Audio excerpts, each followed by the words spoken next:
સુરતના પુણાની શિક્ષિકા દ્વારા વિદ્યાર્થીને ભગાવી જવાનો મામલો શામળાજી બોર્ડર પરથી શિક્ષિકા અને વિદ્યાર્થી બંને મળી આવ્યા હતા। શિક્ષિકા અને વિદ્યાર્થી બંને કંટાળી ગયા હોવાથી બહાર ફરવાનો પ્લાન બનાવ્યો હતો। બંને જણા પરિવારને જાણ કર્યા વગર ફરવા નીકળ્યા હતા। શિક્ષિકા અને વિદ્યાર્થી વચ્ચે પ્રેમ સંબંધ છે કે કેમ તે પ્રશ્ન ઉદ્ભવ્યો હતો। પુણા પોલીસે બંનેને પૂછપરછ કરી રહી છે। શિક્ષિકાનું નામ માનસી નાઈ છે અને તે 23 વર્ષની છે। શિક્ષિકા અનુરાગ હિન્દી વિદ્યાલયમાં અભ્યાસ કરાવે છે। વિદ્યાર્થી તેમજ શિક્ષિકા વારંવાર પરિવાર તરફથી ઠપકો આપવામાં આવતો હતો કે એટલે તેઓ ઘર છોડીને નીકળી ગયા હતા। બંને પહેલા સુરતમાં આટા માર્યા, ત્યારબાદ અમદાવાદ ફરવા ગયા હતા, ત્યાંથી દિલ્હી, વૃંદાવન ફર્યા, ત્યારબાદ જયપુર અને તેઓ ગુજરાત તરફ આવતા હતા ત્યાં ઝડપાઈ ગયા। શિક્ષિકા અને વિદ્યાર્થીને બંનેને ઘરેથી મુશ્કેલી હતી છે। કેસ ગુજરાતી સાથે સુનિલ ગાંજાવાલા, સુરત।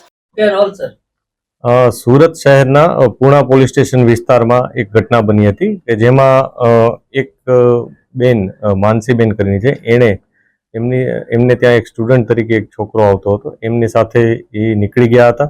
આ જે માનસી છે એ 25 તારીખે પુણા પોલીસ સ્ટેશન વિસ્તારમાં નીકળી ગયા હતા। ત્યારબાદ પોલીસે તપાસ શરૂ કરી હતી। ઘણી બધી તપાસ કરી, ઘણા બધા અમે સીસીટીવી કેમેરાસ ચેક કર્યા, બહુ બધા અમારા હ્યુમન જે રિસોર્સિસ હોય છે, ઇન્ટેલિજન્સ રિસોર્સ, એ લોકોને એક્ટિવેટ કર્યા। આ ઉપરાંત ટેકનિકલ રિસોર્સિસ એક્ટિવેટ કરી અને છેવટે ગઈકાલે એને રાયગઢ પાસેથી અમે મેળવી લીધા હતા। આ જે વ્યક્તિ છે માનસીબેન, એ પોતે ઘરે વારંવાર એમને ઠપકો આપવામાં આવતો હતો। આ ઉપરાંત જે સ્ટુડન્ટ છે જે એમની સાથે ત્યાં અભ્યાસ પણ કરતો હતો ટ્યુશનમાં, એને પણ એના પરિવાર તરફથી ઠપકો આપતો એવું એનું કહેવાનું છે। આ બાબતે પોલીસ તપાસ કરી રહી છે।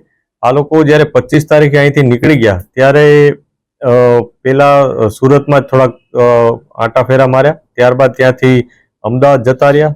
બીજે દિવસે અમદાવાદ ગયા, અમદાવાદ થોડોક ફર્યા, ત્યાંથી પછી તેઓ દિલ્હી જતા રહ્યા। દિલ્હી જઈ ત્યાં થોડીક વાર બજારમાં ને એમાં એ લોકો ફર્યા હતા અને ત્યારબાદ ત્યાંથી વૃંદાવન જતા રહ્યા હતા।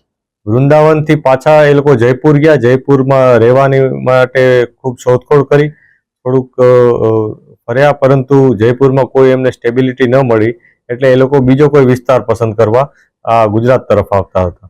આ બાબતને જ્યારે ઇન્ફોર્મેશન પોલીસને મળી તો પોલીસની ટીમ તરત જ અહીંથી નીકળી ગઈ હતી અને તત્કાલ આ લોકોને રસ્તામાં જ આંતરી અને એમને પકડી પાડ્યા હતા। પકડી અને જે બેસિક પૂછપરછ અમે કરી છે, જે માહિતી અત્યારે પોલીસ પાસે છે, એમાં એવું છે કે બંનેને ઘરેથી કંઈ ને કંઈ ઠપકો હતો એ પ્રકારનું એ લોકોએ નિવેદન આપેલ છે। આ બધી વસ્તુ અમે તપાસ કરી રહ્યા છીએ કે ઘરેથી એમને કોઈ પ્રોબ્લેમ હતો કે બીજું કોઈ કારણ હતું। આ બધી બાબતની તપાસ અત્યારે ચાલી રહેલ છે।